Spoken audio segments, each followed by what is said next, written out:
Imagine this blank canvas here is your experience of life. As we grow up, that blank canvas can be grouped into these two areas.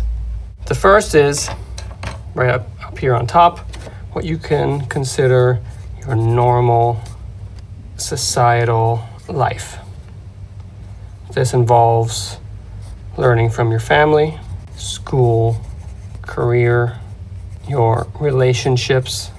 The goal here is generally some form of success. This is what we can call outside life. Now, we go on through our lives in this space. This space can also be considered or understood to be the status quo.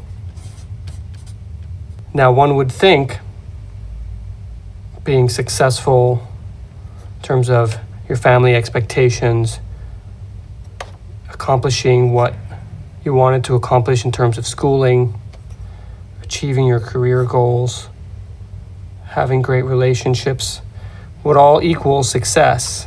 But something seems to nag at us anyways. Something seems to pull at us from down here.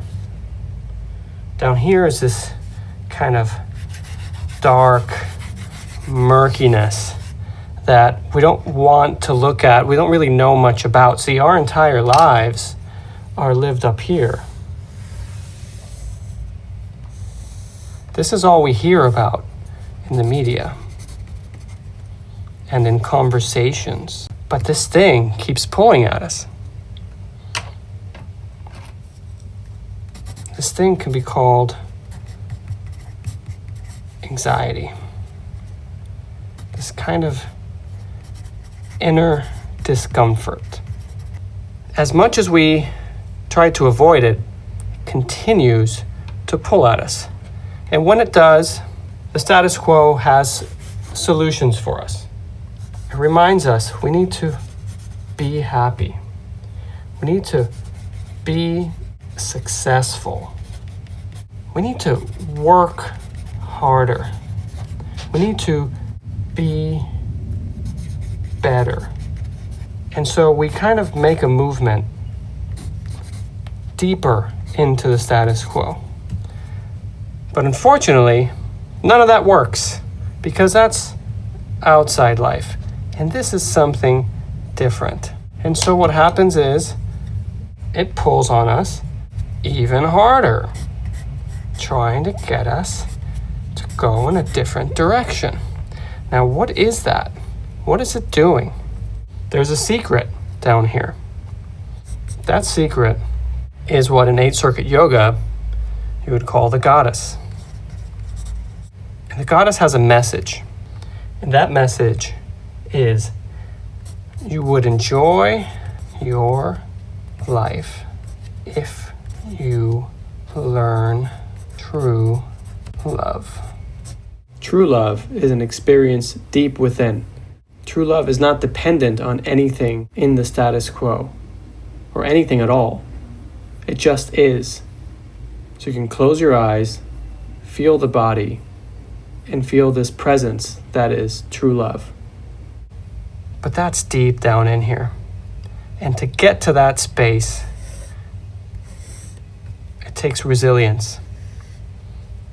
It takes getting through the anxiety and the inner discomfort and taking a look, turning our attention from this outside life to the inner life. We need to look within. And when we look within, we're not necessarily just searching for this goal here, right? That's not the case.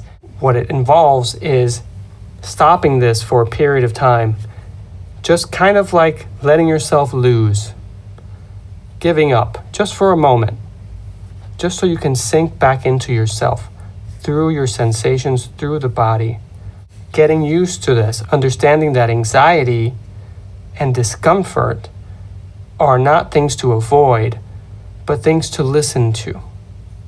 And then over time, instead of spending all your time here, or somehow attempting to spend all your time here, you end up learning how to kind of oscillate, how to go back and forth between the two.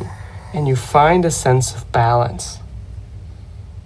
And when you find that sense of balance, you can then realize that it's not about your outside life, and it's not just about your inside life. It's about all of it. It's one entirety, a smorgasbord of life that you can feast on. So the way to kind of oscillate, and the way to start listening, is to sit quietly and listen. Feel your body. And two, to watch your dreams. Write them down, observe them, listen to the messages, because these are the modes of communication of the goddess. Over time, once you're starting to see this big picture, blurring the line between inner life and outer life in a balanced way, you could probably then see 3, which is you might start noticing the events of your life have symbolic meanings, not too different from your dreams. I'm not saying all of this is objectively true. What I'm saying is that this is available to us in our first person experience. But don't take my word for it. Find out for yourself.